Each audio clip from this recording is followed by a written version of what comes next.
I'm going to give all the credit to what we did. I don't want to take anything away from what the guys wearing the red shirts tonight did on the field. I thought they were quite good for the majority of the game.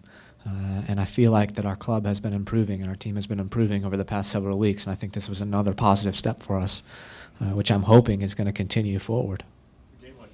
Yeah, no doubt. The contribution that Alvaro made for us tonight was hugely important for us, probably more important for him. But I think we're going to both be benefactors of that, certainly in tonight's game and hopefully in games going forward.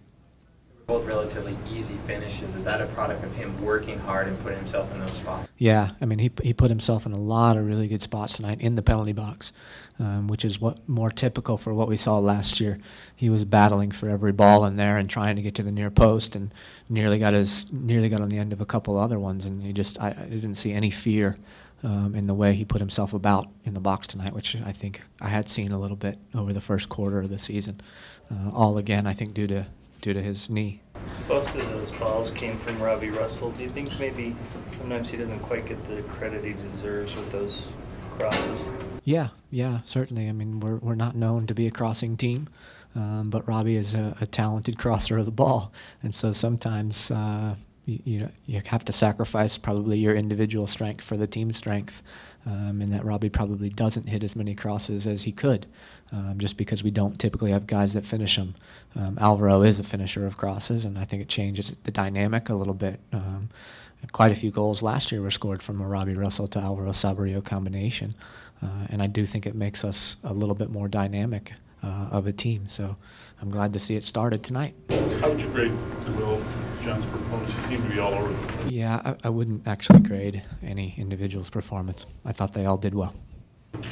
Sabrio has been pretty quiet in league play so far, and he had a rough outing on his last international cap.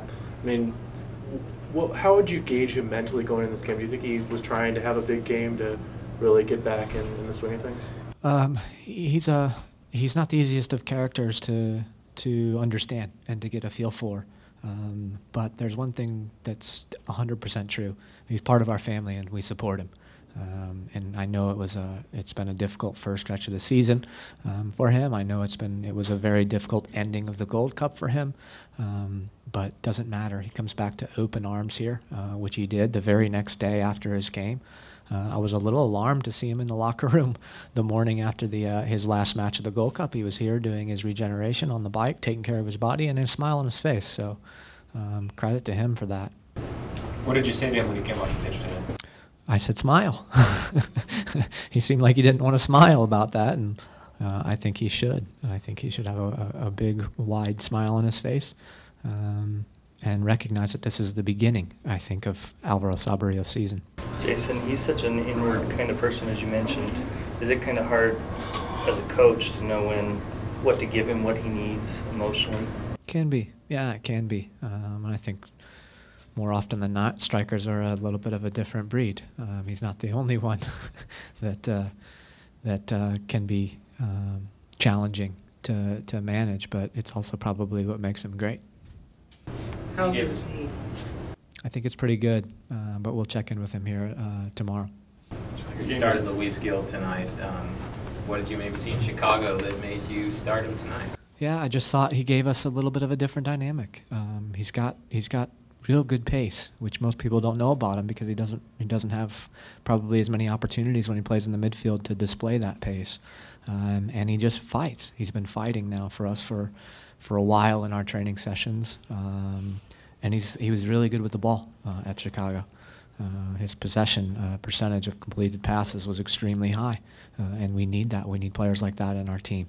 I thought he had another strong match tonight. Do you feel it was extra physical, or just how would you feel about how physical it was in the game? There's a few things that I didn't like going on out there, and again, I think we have to continue to ask the referees to manage things a little better than that. As good as the performance was, you did give up a goal. Is that something you're disappointed by, or is it just a case of Homison slipping? Yeah, I think it's one of those plays where there's a slip here and maybe somebody makes a mistake, in the middle third of the field. I need to go back and look over it because Tactically, I think there might be one thing that we need to sort out pretty quickly. And yeah, we take some pride in shutouts around here, so we're a little disappointed to give up that goal, no doubt. Jason, how much did Orchard's goal, the opening goal, really sort of take up relieve tension? Or Massive. Momentum is a funny thing in soccer. And I felt like we went through a spell there in the first half where we had a ton of momentum but didn't get the rewarding goal. And so to have that goal sort of break through for us was really important. And I just feel like the team is collecting confidence and collecting a lot of good things and some experiences along the way, and some young players contributing. There's so many good things that are happening right now, but we need points and we need goals to make us kind of open up and feel it and enjoy the moment. Could you maybe comment on how the momentum could possibly carry over to Tuesday against an opponent? I mean, you obviously should beat at home. Yeah, I'm hopeful that it does.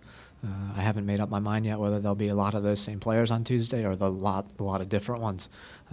I again think that we have a deep team. I've thought that a long time, and it may be time for some other players now to step in and contribute, because we've got guys that have played 3 games in 8 days or 7 days now, and to ask 4 in 10 is a pretty difficult challenge, but we're still thinking that through. You talked about gaining confidence. One player that seems to really stand out and seems to be stepping this game up game after game is Tony Belcher. You talked about him.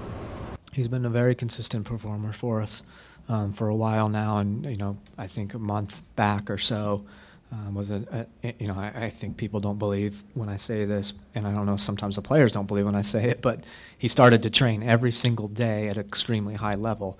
And so when you see that, you recognize, okay, this player's now coming into good form. And so now we plug him into the starting lineup, and guess what? You're going to keep your spot now. There's not going to be a rotation because you're playing that well. You're answering the questions for us. You're making the choices for us. Do you think this game finished the crisis momentum, or the situation for the final and the Morales and other things? Do you think this game finished it? Oh, I would hope so. That's an excellent question, because we kind of had our ups and downs along the way ever since we lost Morales.